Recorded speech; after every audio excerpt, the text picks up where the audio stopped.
Bonjour Jérémy. Bonjour. Alors aujourd'hui, en tout cas cette semaine-ci, au Parlement européen, il se passe quelque chose de vachement important. On discute du paquet télécom. Alors d'abord essayer de définir un petit peu ce que c'est. Ça va bien au-delà des télécoms et ça parle du web. Ça parle essentiellement du filtrage sur le web, c'est bien ça? Oui, alors les internautes, les consommateurs sont effectivement directement concernés par ce paquet télécom. Le paquet télécom, c'est un ensemble de directives européennes, c'est 3 directives qui elles-mêmes vont modifier 5 directives existantes, d'où cette notion de paquet.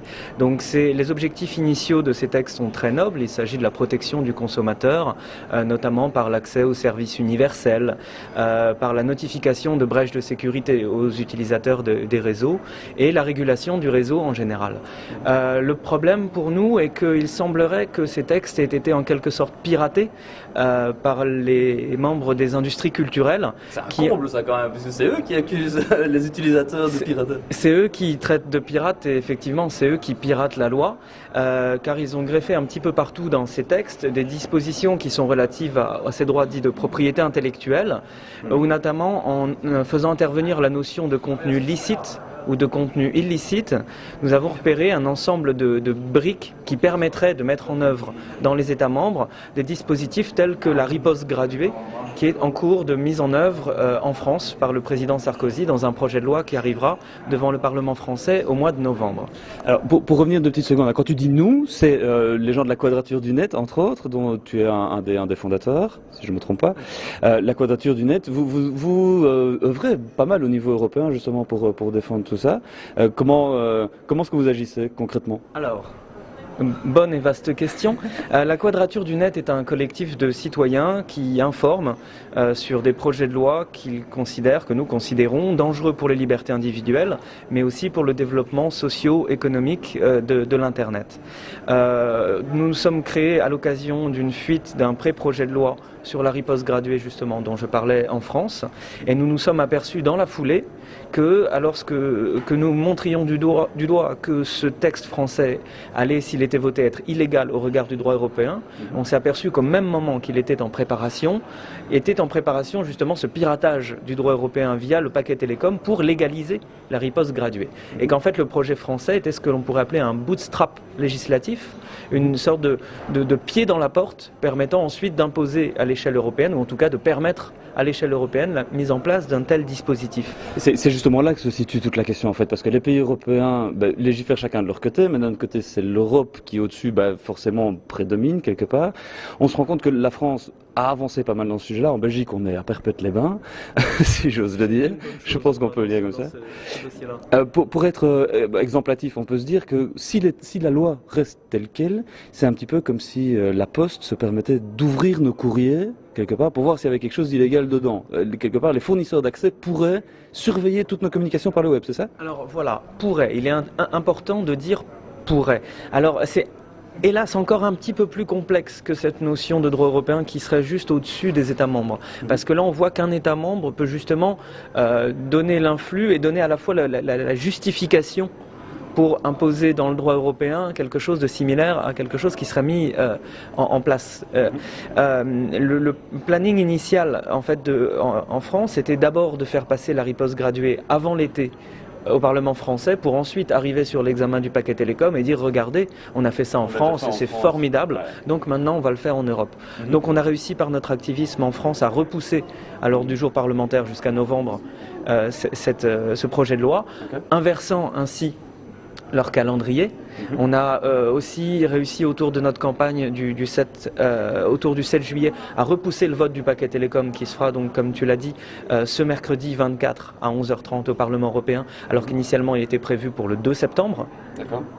Et pour répondre à ta question, les dispositions qui sont problématiques pour nous consistent à remettre entre les mains d'autorités administratives, donc qui ne sont pas le juge judiciaire, le droit de décider ce qui est du contenu licite ou illicite, et le droit d'imposer des recommandations aux fournisseurs d'accès afin d'opposer des restrictions d'accès à des contenus déclarés illicites. Parce que c'est ça la riposte graduée, c'est de dire on vous prévient la première fois qu'on vous chope à downloader un film, la deuxième fois on vous tape sur les doigts, la troisième fois on vous coupe le jus carrément.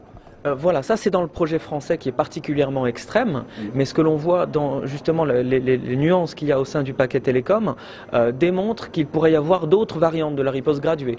Au lieu de vous couper l'accès Internet, on vous couperait l'accès à certains sites, où on vous rendrait la connexion Internet plus lente. Ça veut dire qu'ils rentrent profondément dans l'usage qu'on fait du web quand même en ce moment.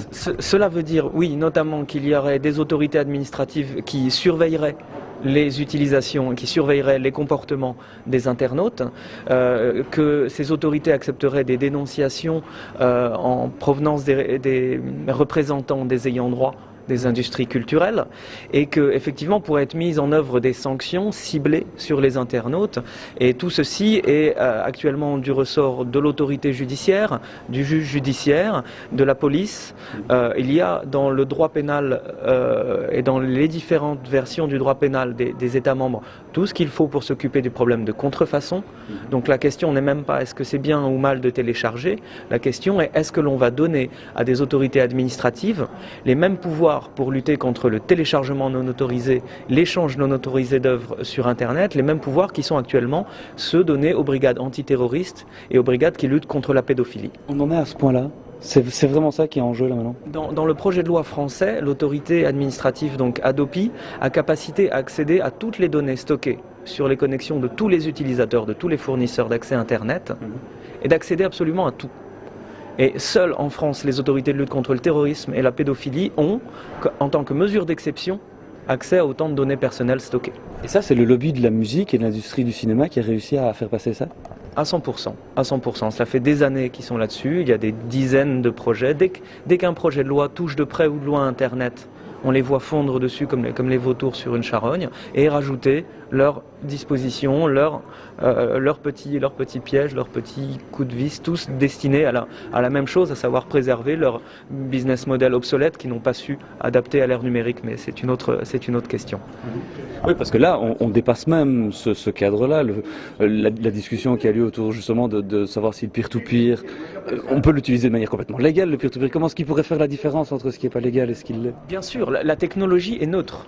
La technologie est neutre, c'est cette neutralité du réseau qui fait que tout le monde peut accéder à tout contenu et tout le monde peut utiliser toute application de son choix sur Internet qui a construit le réseau Internet. C'est ce modèle dit. Grosse bagarre aux États-Unis là-dessus. Exactement. Et le paquet télécom est cette même grosse bagarre, même si on ne l'a pas appelé comme ça, au niveau européen. C'est est-ce que l'on va arriver à préserver la neutralité de la technique et du réseau pour préserver les modèles d'innovation qui sont ceux de l'Internet, l'innovation dite bottom-up, où n'importe quel petit indépendant a la capacité à inventer the next big thing, l'application qui un an après deviendra la coqueluche de l'Internet que tout le monde utilisera. Et c'est le fait aussi de pouvoir envoyer un mail et qu'il arrive en même temps que celui de Bill Gates ou d'une autre grosse boîte. Exactement.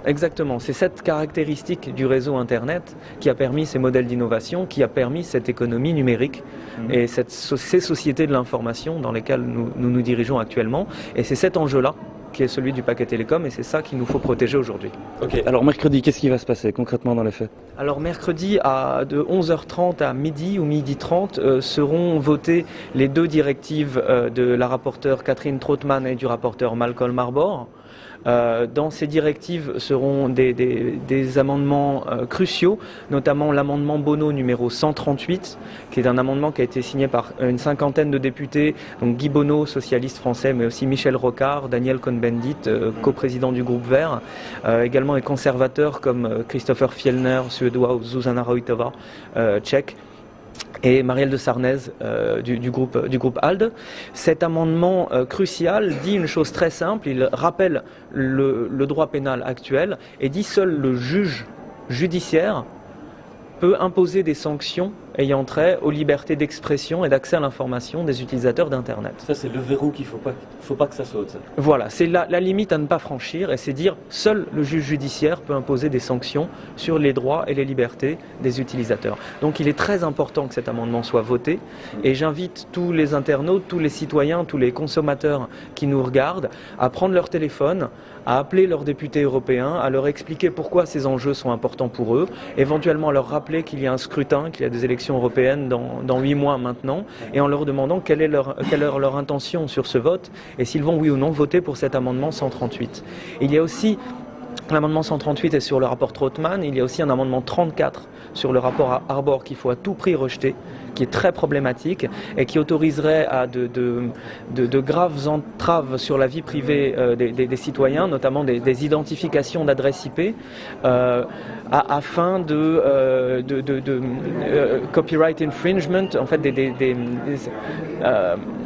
enfreindre les droits de propriété intellectuelle, de la contrefaçon, mais même des affaires civiles, donc des choses qui normalement sont pas graves entre guillemets, pourraient donner lieu à des identifications d'adresses IP. C'est un article très flou, un amendement très flou, très dangereux qu'il faut vraiment rejeter. Et qui est voté mercredi aussi. Et qui est voté mercredi aussi au milieu d'énormément de choses dans lesquelles la notion de lawful content, de contenu licite, sera ou non validée dans le droit européen. Donc appelez vos députés et dites-leur de voter pour l'amendement 138 Bono et de rejeter l'amendement 34. Et accessoirement de suivre les recommandations de vote de la Quadrature du Net qui sont d'ores et déjà publiées sur notre wiki. Et donc j'invite tout le monde également à aller sur notre site www.laquadrature.net ainsi que sur le site de Wiki où une page est consacrée à la mobilisation autour de ce vote, à s'informer et à informer les gens autour d'eux. Avec la liste aussi des députés par pays sur votre wiki. Voilà, il y a une partie de notre wiki qui s'appelle Mémoire politique dans lesquelles vous pouvez accéder à la liste de tous les députés par pays, par groupe politique. Vous pouvez même trouver trace des votes qui ont été faits précédemment sur ces sujets par les députés. Donc voir les députés qui ont par exemple voté sur un précédent amendement Bono, sur le rapport Bono qui disait on ne déconnectera pas les gens d'Internet. Et donc les internautes et les citoyens peuvent trouver trace de tout cela sur le wiki et sur la partie mémoire politique du wiki de la Quadrature du Net. Je tiens à te préciser que notre action est loin d'être franco-française ou franco-belge ou juste francophone, car nous sommes actuellement en présence de mon ami Ricardo qui vient directement de Berlin. Please come, Ricardo. Et qui représente des associations allemandes et pan-européennes et qui va vous expliquer comment la mobilisation va bien au-delà de nos frontières.